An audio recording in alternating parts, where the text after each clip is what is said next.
The challenge when you are making any action film is normally hiding the fact that your actor is not actually doing the stunt and that a stuntman is performing it for them.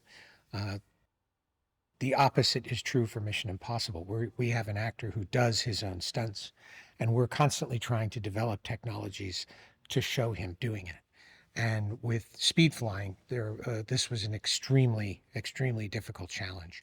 How do you get a camera close enough to Tom to show that he's actually operating the speed wing, and at the same time, how are you far enough back from Tom that you see that this isn't being done with wires, this isn't some sort of a trick.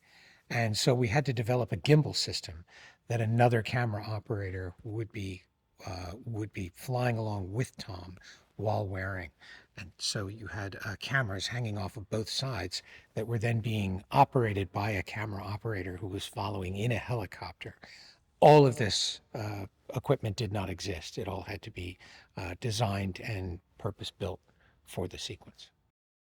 Very early on, I told Tom that I wanted this next installment of Mission to have a sense of adventure. I wanted to make a bigger film, a more global film, and part of that was making a more romantic film.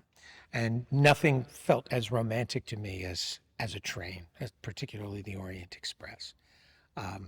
And that, of course, when it collides with Mission Impossible, turns into an action sequence on a train, and it probably isn't going to end well for the train itself. Mission had done a train sequence before, all the way back in the first Mission Impossible.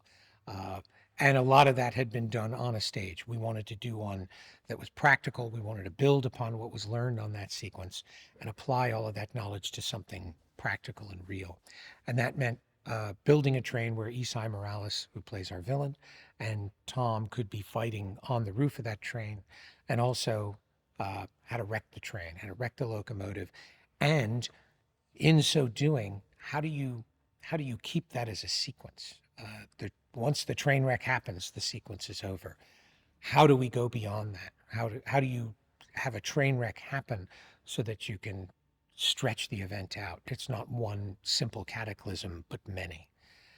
That that ambition evolved into what is now the train wreck in our film, and it quite literally is a train wreck happening in slow motion. It was an extremely challenging sequence, not just to execute, but also to design. It was working out the physics of what that would be, and then how to design all the different train cars and how to design all the equipment to shoot these stunts that we were creating. And we did not limit ourselves in the least based on whether or not something could physically be achieved. If we ran into an obstacle, we had to figure out how to overcome it. We didn't just allow ourselves to toss things out, and we created something that was quite challenging, quite challenging. The thing I love most about working with Tom is he pushes you at all times to do your absolute best. You find yourself doing things you could never have imagined possible, uh, sometimes even the week before. I never set out to be a director. I certainly never set out to be an action director. I never, ever set out to be directing a film on this scale. And we're now at the point where you don't even have time to think about the scale of what it is you're doing. You're simply doing everything you can to finish the story you've set out to do. With Tom, there are no limits. He there and no limitations. He wants you to push him as much as he is pushing everyone else around him to do their best. Every film Tom and I make, including Mission Impossible: Dead Reckoning, involves taking all of the experience from all of the films we had made previously and applying it to this one. And with any luck and with a lot of great effort, uh, every film should stand on the shoulders of the film that came before it.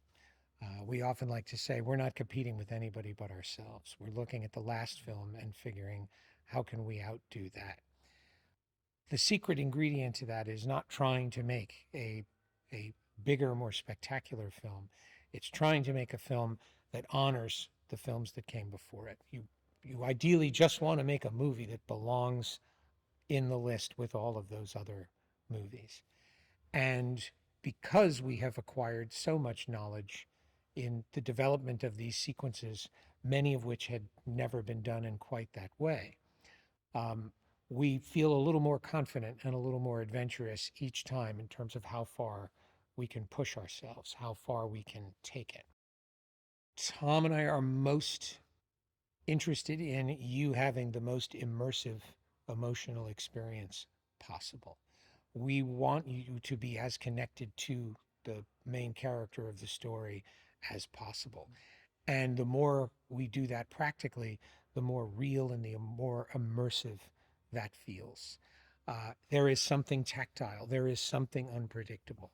We could not have predicted what the train looked like going off a cliff as realistically as it was depicted. For example, when that train launched off the cliff with cameras attached to the train, the rotation of the wheels created this strange sense of behavior in the cameras. Had we done it CGI, we never would have made that discovery. When we were on the gimbal and the train was bending in the way that it did, with all of the furniture behaving the way that it did, and there was grease on the floor. The actors are involved in something that is so unpredictable and so chaotic. There's an energy that you couldn't get from that had you just created it with CGI. The problem with CGI, and it's extremely useful in a lot of different ways, you get exactly what you want. And what we've learned from practical action, we very often don't get what we want. We get what mission gives us. We get what fate and circumstance and unpredictable physics give us. That gives you something real and chaotic and completely grounded that you couldn't get any other way. We lean into the chaos. The beauty of going and shooting in all of these different locations, we want to take the audience to places they might not otherwise be able to go. We want to transport you to another country and celebrate another culture, and hopefully inspire you to go there. We're very fortunate in that the places that we go are excited to have Mission Impossible come and show off their city, and we were not disappointed this time. We had a really warm welcome everywhere we went, and I think people were just very excited to see the world coming back to life.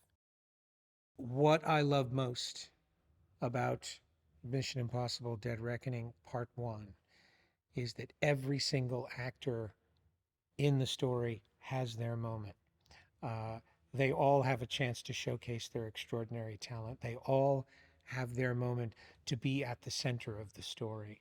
And this cast really delivered on a level that is so extraordinary. They all leaned into the process. They were all inventive. They all gave themselves over to the unexpected. And as a result, they each deliver something truly unexpected.